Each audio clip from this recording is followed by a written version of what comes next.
No día de hoxe decidimos, ademais, que era bo que nos acompañaran os cativos. En este caso é un programa novo que se chama Parqueando, que traer os cativos do interior á costa e os cativos da costa ao interior, que coñezan a nosa xeografía, que coñezan as nosas xoias, que saiban como teñen que cuidalas, e, por outro lado, cando se fagan maiores, que volten, non? Que volten eles tamén cos seus amigos e coas súas familias.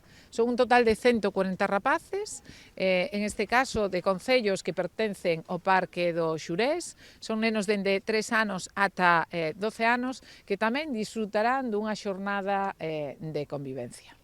Un parque natural, un parque nacional, a súa conservación depende en gran parte do traballo que realizan as persoas que no día de hoxe nos acompañan.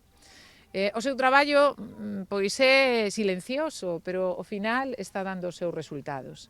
É un traballo de control, de inspección, pero un traballo de investigación, é un traballo no cal lle hai que poñer moito amor e moito entusiasmo, e incluso moitas veces con ampliación da súa xornada laboral, porque cando sucede algo, eles querenlle tanto o territorio que perduran nese territorio ata que poida sustituílas outra persoa.